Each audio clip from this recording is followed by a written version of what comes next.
In 2013, LeBron James was at the height of his powers.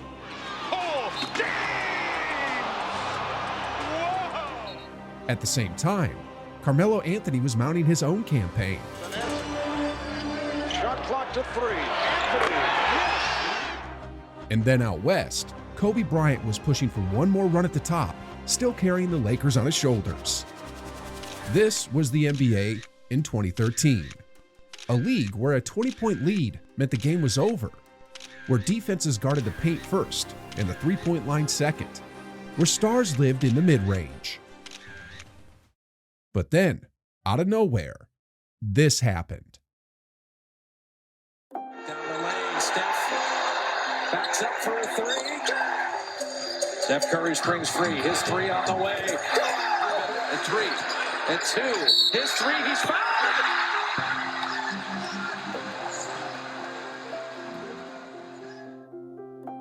On February 27, 2013, the NBA had no idea what was coming. But everything was about to change. Because after that game, bro, he got He very off. disrespectful. Yeah, he took off. He got disrespectful. He started. A skinny guard with a history of ankle injuries, not even an all-star yet, walked into Madison Square Garden and delivered a performance that forced the entire league to rethink what was possible. Which brings us to a fascinating question. If the three-pointer had been around for decades, what exactly did Steph Curry do on this night to make himself someone the entire NBA feared?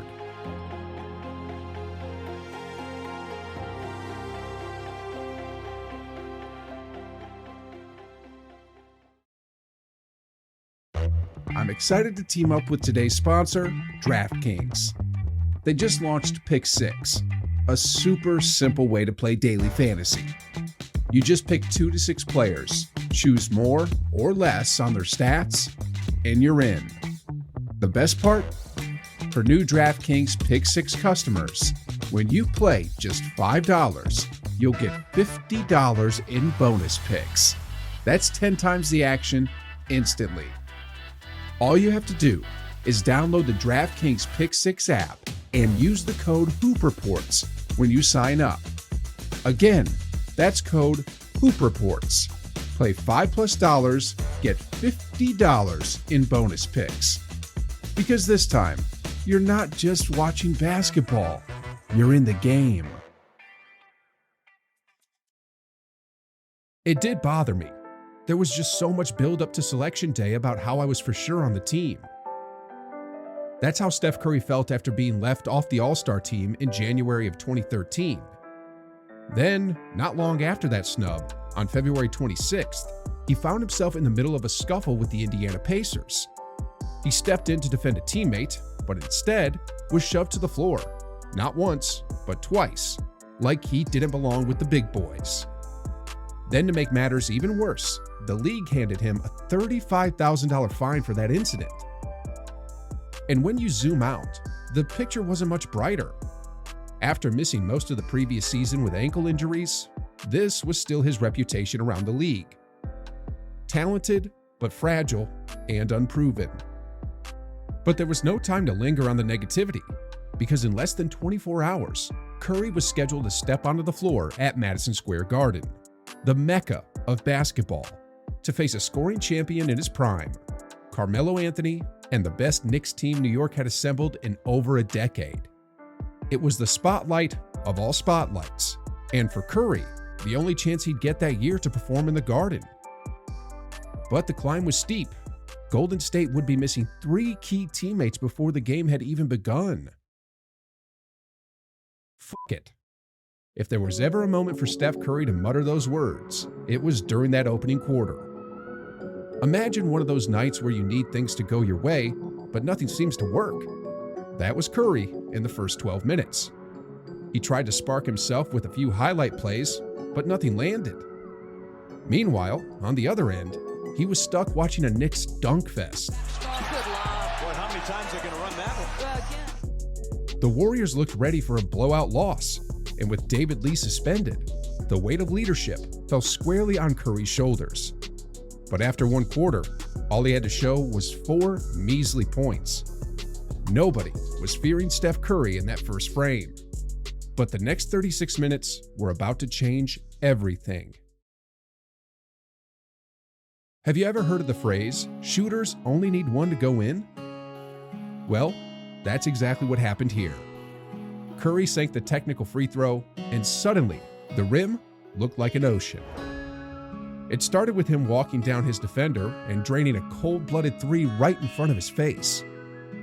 Then, on the very next play, in transition, when the Warriors had the numbers 4-on-2, Curry shoots a quick transition three. Splash, splash, butter, baby. This was something the game had never seen before. I mean, a transition three with 22 seconds still on the shot clock? Like, just look at his defender. You could tell this was the first time Raymond Felton had ever been scored on like this. His positioning says it all. At this point, everyone could start to see Curry was operating in a world of his own. I'm like, the confidence is changing. G, he going back to Davidson on us, bro. Nah. For one coach, the question was whether to rest him. For the other, it was how to stop him. Well, New York's answer was a young athletic defender, Iman Shumpert. To be fair, he looked solid guarding him. That was, until Curry started showing there was a lot more to his game, unveiling the rest of his arsenal. Drawing double teams, finding the open man, attacking the rim, still scoring at will. By halftime, the numbers said it all. 23 points in the quarter, 27 for the half. Now, I don't have inside information, but it's safe to say the Knicks' halftime locker room talk centered on one thing: how to stop this 24-year-old three-point trigger-happy maniac. Little did they know, however, they couldn't. To open the second half, the Knicks' strategy was obvious. Every pick and roll, every touch, Curry would be blitzed, and the ball forced out of his hands. Against anyone else, that plan might have worked. But they soon realized Steph Curry wasn't like most players. He was too quick, too smart. With Curry, those doubles never worked the way they were supposed to. The truth was, there was nothing they could really do to contain him. How could you possibly contain this?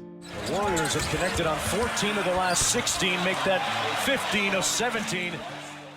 The Knicks were literally finding out in real time just how deadly Steph was and how much trouble they were actually in. I'm like, oh, man, what the f? This nigga got like 30. I'm like, bro, he putting bullets in us, bro. Like, what y'all mean? It's not cool. Foul him, hit him. This wasn't basketball anymore. It was a video game with cheat codes turned on. But the best was still yet to come. To close out that third quarter, Curry was just pure magic. The chef, the baby-faced assassin, the magician. Call him whatever you want. But on this night, he was that guy. For three. Got it.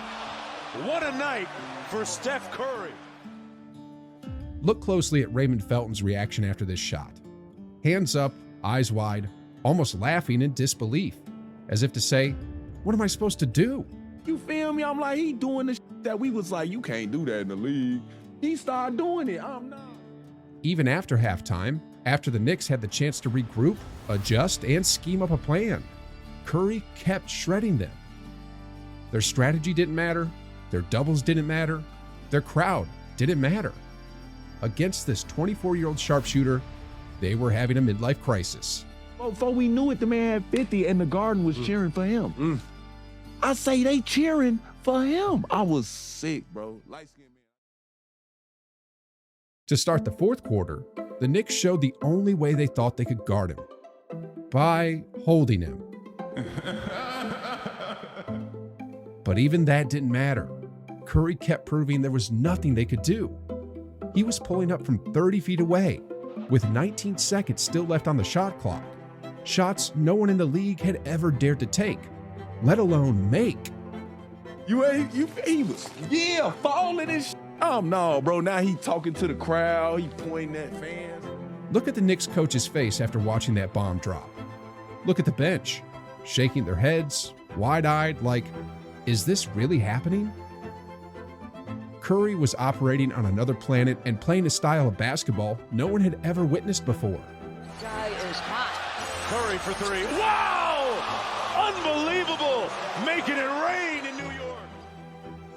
Every generation produces a player who bends reality, who makes the impossible possible. And on this night, New York witnessed it firsthand. I mean, it's no exaggeration when I say that Curry was turning Madison Square Garden into his own backyard playground. Curry, why not for three? Bingo! By then, the Knicks had seen enough. They knew Curry was far too dangerous to even touch the ball. So, watch what they resorted to just to keep the ball out of Curry's hands. They literally chased him all the way out to half court. That's how much fear he struck into them. And yet, with all of New York's defense locked on him, Curry kept slipping those gaps. Now, late in the game, Curry did get his shot blocked in an isolation set. But here's the fact that most people are forgetting. This wasn't just any night. It was the second game of a back-to-back, and Curry never left the floor. He played all 48 minutes. To put that into perspective, from February 27, 2013 until September 2025, guess how many players have managed to play an entire 48 minutes in a regular season game without overtime? The answer is 4. 4. That's how rare this performance really was. By the final buzzer, Curry had 54 points. The rest of the Warriors had 51. But it wasn't just about the numbers. It was about how he did it. On the biggest stage basketball had to offer, under the lights of Madison Square Garden, Curry put the league on notice. 11 of 13 from 3, a perfect 7 of 7 from the line.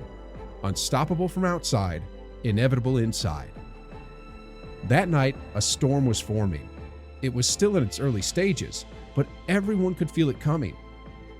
Yes, 11 threes wasn't technically a record. Kobe already had 12, and a few others had reached 11 or 10. But what made Curry different was the way he did it. Most threes at the time were catch-and-shoot looks, wide open spot-ups created by passing. If a player launched a tough three, it was usually because the shot clock forced it. But Curry's threes? They were something else entirely. They were effortless. All he needed was the slightest daylight, and the shot was gone. Today, that looks a little more normal, but back then, nobody had ever seen it before. Oh, my bad. Hey, New York, my bad if I was a part of that, because, shorty, I did not. I could have ran up to Raymond like, hey, G, you're guarding whoever else. But I'm now guarding Steph 94 feet. Now, in a later interview, Iman Shumpert claimed that if he had guarded Curry the whole game, things would have turned out differently. But let's be real, it wouldn't have. Yes, Shumpert pressured him well on the perimeter and kept him from easy looks at the three. But the reality was that Curry had him in foul trouble almost instantly. In that second quarter alone, Curry drew 3 fouls on Shumpert in just 3 minutes, sending him straight to the line. 3 fouls in 3 minutes. So while Shumpert may have taken away some threes, the trade-off was free throws for a 90% free throw shooter and instant foul trouble for the Knicks. I wonder if the Knicks all look like Roy Hibbert to Steph Curry. Sheesh! Steph Curry went to work. Just saw Steph's highlights. Damn, clinic, like a video game. Sick. Twitter exploded that night. Nobody could believe what they had just witnessed. Steph Curry was beyond hot that night, and he's never really cooled off since. A 2-time MVP, 4-time champion, the all-time leader in threes, an Olympic gold medalist, one of the most feared players basketball has ever seen. Every legend, every dynasty has an origin story. Allez, faut continuer à aller voler les ballons. Et ce diable de Curry qui nous fait mal. For Steph Curry, it happened on February 27th, 2013, under the lights of Madison Square Garden. This wasn't just 54 points. It was the night the NBA stopped underestimating him and started fearing him. Do you know the light-skinned man, the light-skinned man, the light-skinned man? Do you know the light-skinned man that lives on Drury Lane?